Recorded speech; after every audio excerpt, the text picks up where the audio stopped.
In this session, we will discuss about the Great Nicobar Development Project. Government has loaned rupees 72,000 crore Great Nicobar Island Mega Infrastructure Project in Andaman and Nicobar Island. Government ने Andaman and Nicobar island के अंदर एक mega infrastructure project start किया है जिसके लिए about 72,000 crore का budget set किया गया। बाद में इस बजट को इंक्रीज कर दिया गया। This project is actively moving forward despite ongoing concern and scrutiny regarding it's potential ecological and travel impact. इस प्रोजेक्ट के लिए कुछ कंसर्न रेज किए गए थे बिकॉज इस प्रोजेक्ट के इकोलॉजिकल एंड ट्रैवल इम्पैक्ट के जो भी कंसर्न है उसको स्क्रूटिनी नहीं किया गया। बट ये जो प्रोजेक्ट है अभी ऑनगोइंग है। The tribal council of great Nicobar and little Nicobar and a host of environmentalist wildlife conservationist and tribal rights group have also opposed the project. इस प्रोजेक्ट के against tribal council of great Nicobar and little Nicobar various environmentalist ने इसको oppose किया। Wildlife conservationist tribal rights group ने इस infrastructure project का oppose किया था। Where is great Nicobar and which are the community living there. Great Nicobar कहाँ है और कौन कौन सी कम्युनिटी वहाँ लिविंग करती है। Southern most tip of India. The great Nicobar island is the southern most tip of India. It is a part of the Andaman and Nicobar archipelago that comprises 600 odd island. Great Nicobar ये Andaman and Nicobar archipelago का part है। Andaman and Nicobar archipelago के अंदर about 600 और island है। इन्हीं island में से एक ग्रेट निकोबार आइलैंड है जो कि सदर्न मोस्ट टिप है इंडिया का। इट इज हिली एंड कवर्ड विद लस rain forest. Rain forest occur 3,500 mm annually.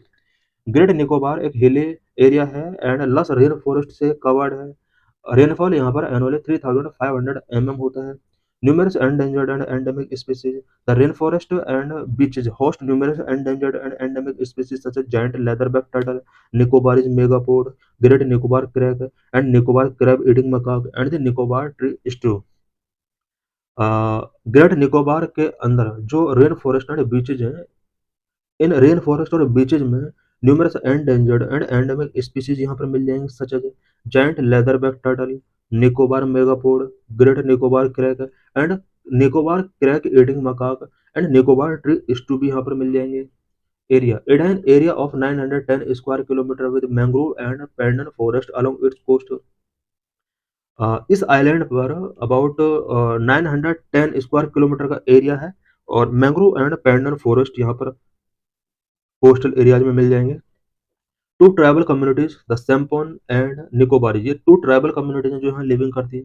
Shompen community around 250 in total mostly live in the interior forest and are relatively isolated from the rest of the population. Shompen community में about 250 people हैं जो कि interior forest में living करते हैं।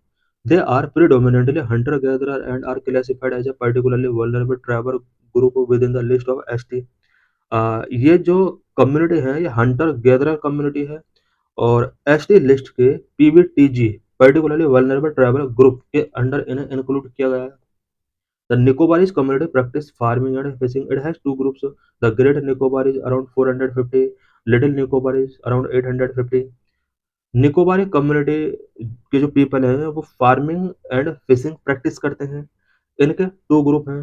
Great Nicobari जिनका about 450 number है, little Nicobari जिसमें अराउंड 800 पीपल हैं, 850 पीपल हैं।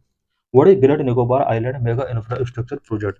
ग्रेट निकोबार आइलैंड पर जो मेगा इंफ्रास्ट्रक्चर प्रोजेक्ट सेट किया गया है वो क्या है। Great Nicobar island mega infrastructure project also called holistic development of great Nicobar island and Andaman and Nicobar island. It includes construction of an international transshipment terminal. यहाँ पर एक इंटरनेशनल ट्रांसशिपमेंट टर्मिनल का कंस्ट्रक्शन किया जाना है। एन इंटरनेशनल एयरपोर्ट यहाँ पर बनाया जाना है। अ पावर प्लांट यहाँ पर बनाया जाना है। टाउनशिप भी यहाँ पर एस्टेब्लिश करने का प्लानिंग है। The project is to be implemented by the government undertaking called the Andaman and Nicobar Island Integrated Development Corporation. What are the benefits of this project? इस प्रोजेक्ट का क्या क्या बेनिफिट्स हो सकते हैं। Number one, allow Great Nicobar to participate in the regional and global maritime economy by become a major player in cargo transshipment. Great Nicobar इस project के complete होने के बाद regional and global maritime economy में participate करता है। Cargo transshipment में great Nicobar एक मेजर प्लेयर के तौर पर राइज हो सकता है। Number two, boost sustainable tourism activity. The proposed airport will support the growth of maritime services and enable Great Nicobar Island to attract international and national visitors, which boost sustainable tourism activity. Airport यहाँ पर बनने के बाद maritime services में growth होगा, साथ ही greater Nicobar island पर national and international tourism बहुत ज़्यादा बढ़ेगा और इससे सस्टेनेबल टूरिज्म एक्टिविटी काफ़ी हद तक बूस्ट हो सकती है, यहाँ की इकोनॉमी को बूस्ट मिलेगा। Government notified to wildlife century.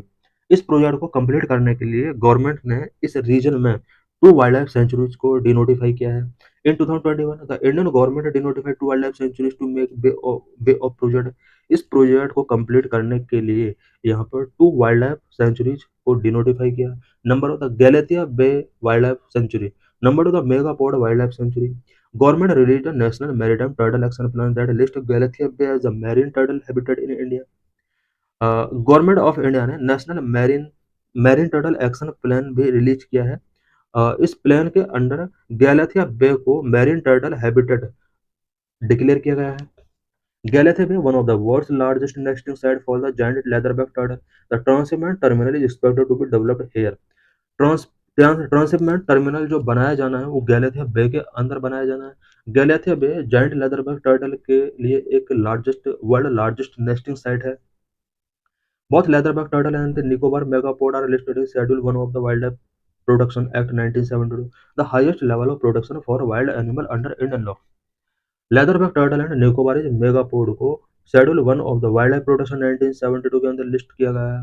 Schedule 1 of wild life protection act ये इंडियन लॉ में वाइल्ड एनिमल को प्रोटेक्शन गिवन करने के लिए हाईएस्ट लेवल का लॉ है। Why is there opposition of Nicobar project. इस निकोबार प्रोजेक्ट का लोग ओपोजिशन क्यों कर रहे हैं? Number, it is criticised for its ecological cost and for potential violations of tribal rights. Ecological cost इसका बहुत ज़्यादा हो सकता है एंड ट्राइबल राइट्स का यहाँ पर वायलेशन हुआ है। Number 2, felling of trees and forest. The project require a diversion of about 130 square kilometre of forest land and felling of around 10 lakh trees. इस प्रोजेक्ट को कंप्लीट करने के लिए about 130 square kilometre of forest को diversion करना पड़ेगा। About 10 lakh trees को यहाँ पर फेलिंग करना होगा। Number 3, threat of infectious disease. As Sompen have had little contact with the outside world, they have not yet developed immunity to infectious disease। Shompen community का जो पीपल है उनका वर्ल्ड के अदर एरिया के साथ कोई कॉन्टैक्ट नहीं है और इन पीपल के अंदर अभी तक इन्फेक्टियस डिसीज के अगेंस्ट कोई इम्यूनिटी डेवलप नहीं हुई है। सोम्पेन कम्युनिटी के लोगों में अगर आउटर वर्ल्ड के पीपल से इन्फेक्टियस डिसीज ट्रांसफर हो जाते हैं देन इन पीपल को ट्रीट करना डिफिकल्ट हो सकता है। Number 4, this project have not assessed earthquake risk। The Andaman and Nicobar archipelago is located in the Ring of Fire, a seismically active region that experiences several earthquakes throughout the year। Andaman and Nicobar archipelago जो है वो ring of fire के ऊपर located है और several earthquake यहाँ पर experience किए जाते हैं। According to some estimate the region has experienced close to 500 quake of varying magnitude in the last decade. Last decade में इस रीजन के अंदर अबाउट 500 क्वेक फील किए गए हैं। This area is in category 5, the geographical zone with the most seismic hazard. Earthquake के हिसाब से देखा जाए तो Andaman and Nicobar archipelago category 5 में आता है जो डेंजर हो सकता है।